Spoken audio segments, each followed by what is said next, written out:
je vais donc, comme je l'ai expliqué tout à l'heure, je vais vous montrer les fonctions de KidView qui sont des fonctions de recherche. Donc, rechercher des patients, des familles de patients, retrouver des patients. Donc, il y a trois méthodes. Il y a trois méthodes intégrées à KidView pour rechercher des patients. Deux méthodes qui s'appuient sur les formulaires, une méthode qui s'appuie sur les étiquettes. Beaucoup de gens dans l'orthodontie qui ont eu KidView installé n'utilisent pas du tout les formulaires. C'est un tort. Les formulaires permettent de classer, indexer votre patientèle. Je vous montre des exemples de formulaires. Donc, je rappelle que sur le site support formation, KidView Support, vous avez toutes les bibliothèques de formulaires qui ont pu être faites au niveau de l'orthodontie. Alors, je vous en montre quelques-uns. Donc, celui-là, c'est un formulaire pour moi, pour les démos. C'est un petit formulaire simpliste, diagnostic traitement. Un formulaire ici pour gérer les gouttières dans Invisalign. Ici, ce formulaire qui numérise les feuilles que vous aviez dans le temps, et toujours peut-être aussi.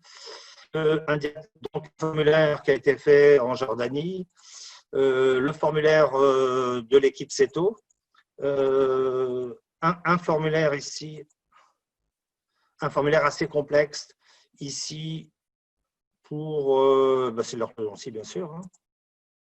Là, c'est le formulaire de Skander et Louz en Tunisie. Donc, chacun définit en fin de compte son système de classement. Globalement, on peut imaginer que chacun d'entre vous peut avoir un formulaire spécifique, voire utiliser un formulaire qui correspond le plus proche à votre méthode de travail. Et bien sûr, on peut parfaitement personnaliser un formulaire. On prend un formulaire proche, on le modifie, ça dure quelques secondes, on rajoute un champ, on enlève un champ, etc. Et ça devient votre formulaire, donc votre système de classement. Tous les patients, après, vous leur affectez via ce formulaire des caractéristiques. Donc, ici, par exemple, je vais rafraîchir ici. Je me mets sur ce patient, le patient qui s'appelle Ortho Yamila. Donc, je m'aperçois ici que j'ai la chronologie. Alors, tout ça, ça se paramètre, hein, bien sûr. J'ai la chronologie des formulaires qui ont été utilisés et qui ont créé de la donnée sur ce patient. Donc, c'est pas, alors, un petit rappel, ce n'est pas la photo qui est classe 2 ou classe 3 avec une béance. C'est le patient qui a une classe 3. Donc, on ne va pas répéter sur toutes les photos qu'il a une béance, qu'il est en classe 3. On l'indexe au niveau du patient, basta, c'est terminé. Les étiquettes ne servent pas à dire qu'il y a une béance, etc. Les étiquettes permettent de traiter l'étape de traitement du patient et le type de numérique. Ça peut être une photo, une radio, une photo de gauche, une photo de droite, etc.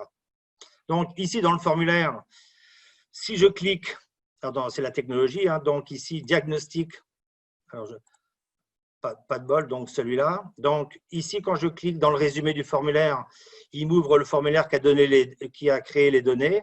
Donc, ici, la fiche démo, donc je fais comme ça. Pour voir bon, donc je continue. Donc, les formulaires ici, des formulaires ici, etc. Bref, j'ai caractérisé ce patient qui s'appelle Ortho Yamila avec plein d'informations, plein de formulaires.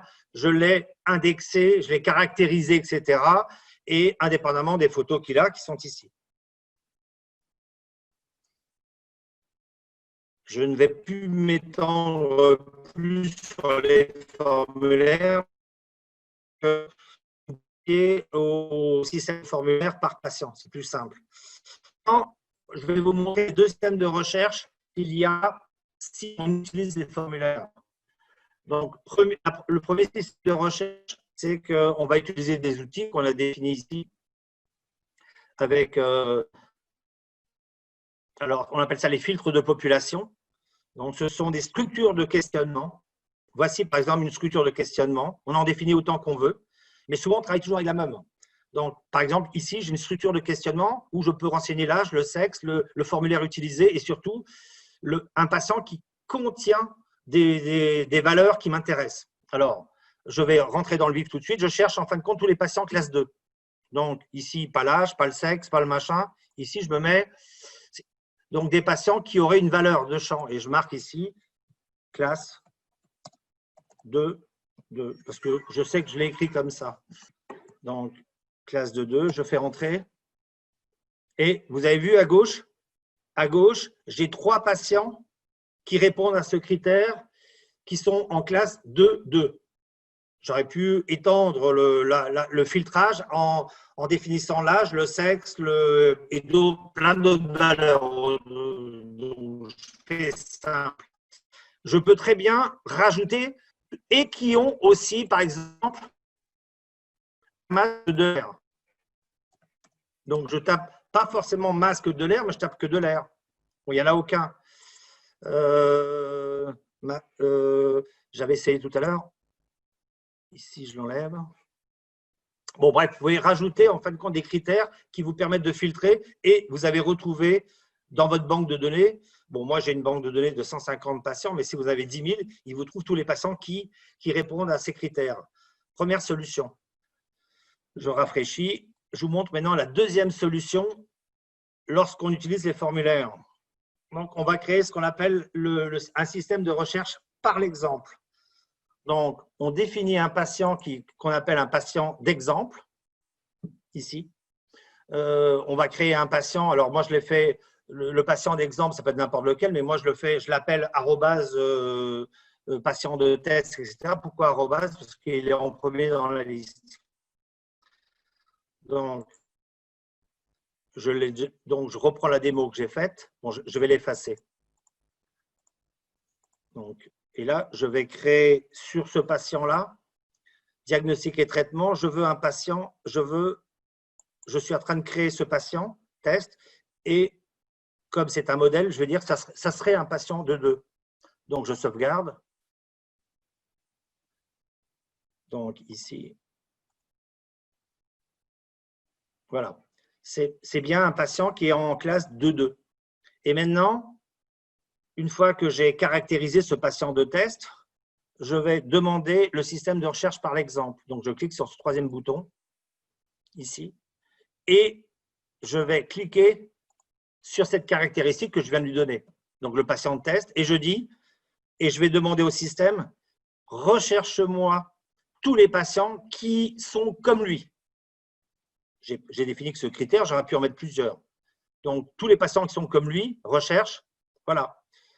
On retombe le même résultat que tout à l'heure. Il en a trouvé 3 qui sont des patients comme lui, classe 2-2. On va sur Ortho Yamila, elle est bien classe 2-2 ici. OK? Alors, il y avait une caractéristique qui est un truc qui est un petit peu, enfin, qui est sympathique. Donc, je reviens là, patient de test. C'est quand je recherche, je prends classe 2, 2, je peux demander ceux qui sont comme lui ou ceux qui ne le sont pas. Donc, c'est intéressant, on appelle ça la recherche inversée. Je clique là, et là, c'est tous les patients qui ne sont pas classe 2, 2. Donc, c'est la subtilité, il y a recherche et recherche inversée. On appelle ça recherche inversée, c'est l'inverse. Voilà. Donc, nous venons de voir les deux systèmes de recherche et retrouver des patients lorsqu'on a de la donnée formulaire. La troisième méthode, c'est une méthode qui est basée sur retrouver des patients qui contiennent certains types de photos avec certains mots-clés. Donc, je me mets là et je vais ouvrir une fenêtre qui s'appelle la recherche, ici, collection libre. Donc, c'est quelque chose à paramétrer que vous avez dans le KitView. Et là je double-clique dessus. J'ai accès à ma bibliothèque de mots-clés. Donc, globalement, vous avez une centaine, 150 mots-clés dans l'orthodontie. Et je vais demander tous les patients qui ont, par exemple, au moins un élément, une photo, un fichier qui a le mot-clé Audax-CEF. Je fais valider. Donc, là, je m'aperçois que je n'ai rien du tout qui répond par rapport à ça. Donc là, j'ai demandé le mot-clé Audax-CEF et j'ai un bouton qui est extrêmement puissant qui est le deuxième bouton, celui-là, qui permet de poser la question à ma base de données KidView, c'est trouve-moi tous les patients qui ont au moins un élément, un élément, un fichier, qui a ce mot-clé. Donc, je clique ici. Vous avez la vitesse. Et là, il m'a trouvé 2 patients qui ont au moins quelque chose qui a ce mot-clé. Je clique sur le premier. Et effectivement, ce patient avait le tracé automatique, ça s'appelle le DAX-CEF. Il a eu des tracés automatiques. Le deuxième, pareil, il a des tracés automatiques. D'accord? Donc, si je voulais voir, après, bien sûr, si je veux voir toute la médiathèque de ce patient, je les ai trouvés, puis après, je peux voir, bien sûr, je peux en faire ce que je veux. Donc, je rappelle, 3 systèmes de recherche, 2 avec l'utilisation des formulaires, des données des formulaires, donc résumé des formulaires. Donc, les formulaires indexent les patients. Et le troisième qui permet, en fin de compte, de retrouver des patients qui ont au moins un élément, une photo, qui a un mot-clé. Un ou plusieurs mots-clés d'ailleurs, parce que quand j'ai marqué ici « recherche », je peux parfaitement, quand j'ai dit un mot-clé, je peux très bien, bien sûr, chercher, voilà. Vous voyez, je peux faire des questions extrêmement compliquées. Bon, là, vous êtes sûr que vous n'aurez personne, regardez, qui a tous ces mots-clés. D'accord? Voilà, j'en ai terminé. Est-ce qu'il y a des questions?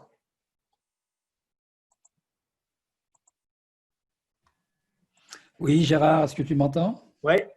Par exemple, est-ce qu'on peut rajouter comme mot-clé patient qui est brun ou alors patient qui est roux avec des taches de rousseur, par exemple? Parler avec les mots-clés?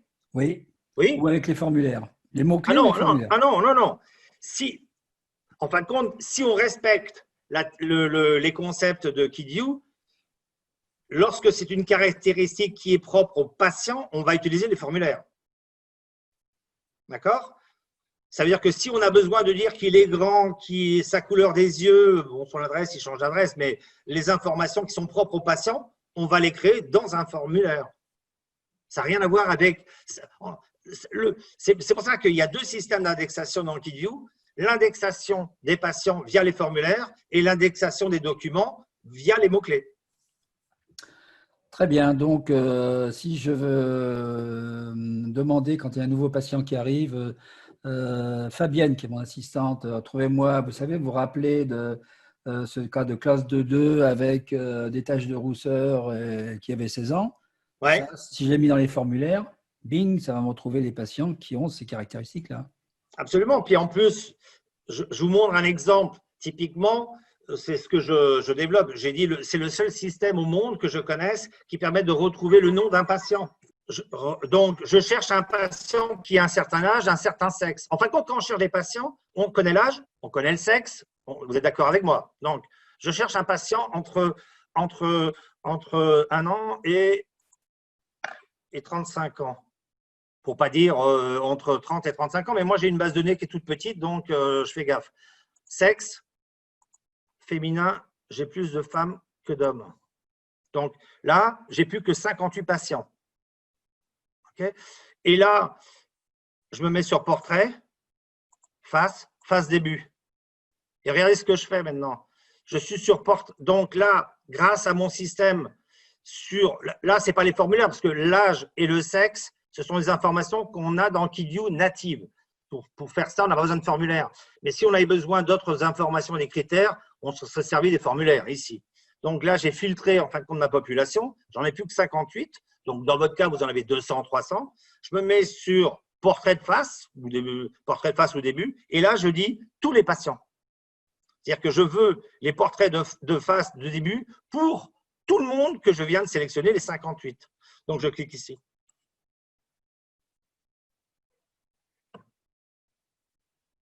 Et voilà. Alors, moi, j'ai des informations qui sont des informations de salon, etc. Mais regardez bien en bas, sur ma base de données, là, il y en a quelques-unes ici. Et là, je m'aperçois que rapidement, je vois des photos et je m'aperçois que c'était cette patiente que je cherchais. Parce que j'ai pu filtrer ma population, j'ai pu filtrer ce que je veux voir et en 10 secondes, en scrollant actuellement ce que je fais actuellement, d'ailleurs, je pourrais mettre même je vais mettre sur les photos de face, d'ailleurs, j'en ai avoir beaucoup plus. Vous allez voir.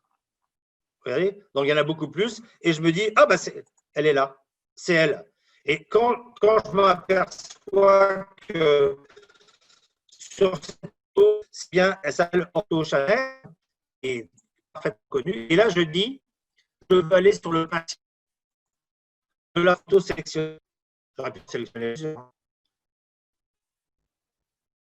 Voilà. Donc, il s'est mis sur le patient, il se met sur sa médiathèque complète. Et là, j'ai trouvé le patient par son âge, son sexe et le principe de sa photo. Ça ne correspond pas exactement à la question, Alain, mais aujourd'hui, dans l'orthodontie, avec Idiot et Orthalis, la problématique, c'est que on a des informations d'indexation des patients, des fiches cliniques, etc., qui sont dans Orthalis et qui sont dans Kidiu. Donc, on ne sait pas si c'est l'un ou si c'est l'autre. Et c'est la raison pour laquelle Kidiu, aujourd'hui, est dépourvu d'informations de recherche. Les recherches, on les fera plus souvent sur Orthalis, qui a la feuille d'entente, des trucs comme ça, etc., et qui permet… Donc, quand on a Orthalis et Kidiu, a priori, on va plutôt faire des recherches sur Orthalis, puis après, on va sur Kidiu. Par contre, tous ceux qui ont Kidiu et qui sont dans d'autres domaines, qui font de l'ortho ou l'implanto, mais qui sont avec des logiciels de gestion, les Julie, Logos, Visiodent, etc., etc., bah là, ils ont intérêt à utiliser les formulaires d'Orchidio. Nous travaillons sur quelque chose qui sera en fin de compte l'ultime système de recherche simplifié. C'est un système dont le nom de code s'appelle Elena, donc en reprenant le nom d'Hélène, ma fille. Et c'est un système de recherche en langage naturel. Je vous montre le prototype, la démo, etc. Donc ici, on s'aperçoit qu'on a des systèmes de tracé automatique céphalométrique. Ça, je vous ferai la démonstration dans un peu de temps. C'est qu'aujourd'hui, Kidiu intègre un système de tracé automatique. Quand je clique ici, j'ai accès, donc regardez les questions, ça sera en français et en anglais.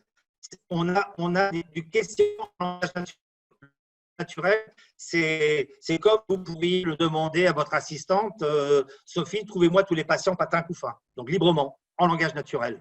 Donc voici des exemples de questionnement en langage naturel où, et ça vous les orthodontistes, vous allez sans doute apprécier, c'est au lieu de dire classe 1, classe 2, on est capable, dès lors qu'on a eu des tracés automatiques, d'avoir des critères de recherche basés sur des valeurs céphalométriques. Regardez bien, dedans, je suis capable de dire, je veux des patients qui ne sont pas classe 1 ou classe 2, etc., mais qui ont un élément de la céphalométrie qui est entre telle valeur et telle valeur. Parce que pour vous, c'est beaucoup plus précis. Donc, vous allez avoir des critères céphalométriques, dès lors qu'il y a eu un tracé céphalométrique. Mais sinon, on peut parler librement et je vais vous faire bouger un petit peu le truc. Premièrement, je veux tous les patients invisibles. Ici. Tiens, tous les patients invisibles. Tous les patients invisibles, c'est quoi? C'est ceux qui font invisibles, c'est ceux qui font soit du lingual, de la gouttière, Invisalign, etc. Donc, j'exécute mon système. Il a trouvé 10 patients qui sont en traitement invisible. Soit c'est des patients Invisalign, ou soit c'est des patients 3M, incognito, patin couffin. Bah, donc, c'est une base de démo, etc. Alors, je continue maintenant. Je veux tous les patients, par exemple, non pas invisibles, mais je veux que tous les patients Invisalign. Je double-clique. J'exécute. Et là, je n'ai vraiment que 3 patients Invisalign. Si je clique dessus, si je les regarde, ici, pourquoi, en fin de compte, ça c'est un patient, pourquoi c'est un patient Invisalign? C'est parce qu'il a des gouttières. Donc, s'il a des gouttières, c'est qu'en fin de compte, c'est un patient, il a une gestion de gouttières. Donc, c'est un patient Invisalign. Le deuxième aussi a des gouttières. Et le deuxième, pourquoi en fin de compte c'est un patient Invisalign? Ben, très clairement, parce que dans ce cas-là, je l'ai explicitement dit dans ma fiche démo, qui me sert à organiser mes patients de démo, je lui dis, ça sera un cas Invisalign. Donc, vous voyez qu'actuellement, demain, le système de recherche de KidView, et c'est ma finalité pour aller chasser sur des terrains autres que le marché français, c'est d'avoir un système de recherche en langage naturel. Alors, bien sûr, dès lors que je suis capable de comprendre une phrase, on pourra la parler. C'est pour ça que le système s'appelle Elena par rapport au Siri, etc. Tutti quanti. C'est basé sur la reconnaissance de Google Voice.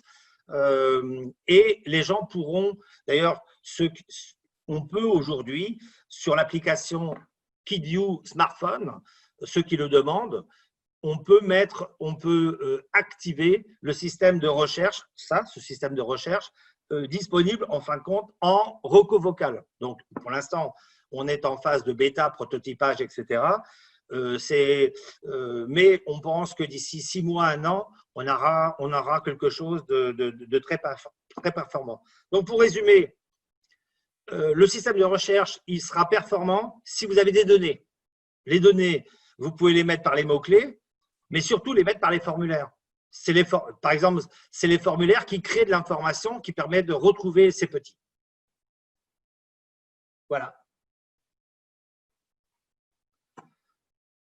Je vous remercie. Des questions? Merci Gérard, c'était assez clair pour ma part. Je ne sais pas ce qu'en pensent les autres, donc je leur laisse la parole.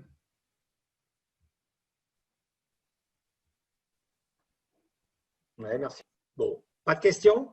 Dans tous les cas, si vous aviez des questions de contact, etc., n'hésitez pas à nous contacter sur KidView, sur Hortalis, un peu partout. Mais ne vous privez pas de mettre des formulaires. Alors, je sais bien que vous n'avez pas le temps, on n'a pas le temps, mais c'est quand même une belle petite fiche formulaire. Je regardais celle à Scander et Louse. Alors lui, il est… où est-ce qu'il est, Scander? Et puis, n'oubliez pas une chose, ce n'est pas parce que vous avez 300 questions dans un formulaire que vous êtes obligé de remplir et répondre aux 300 questions. La force, regardez, je vais remplir sur le patient démo mêlé qui avait une fiche démo, je vais utiliser le formulaire Ortho et Louse et je vais lui dire que c'est un cas complexe. Je vais dire que ça. Je sauvegarde. Regardez bien, le 25/9/2020, j'ai utilisé le formulaire Ortho et Louse. Qu'est-ce qu'il y a dedans? Mais il n'y a rien.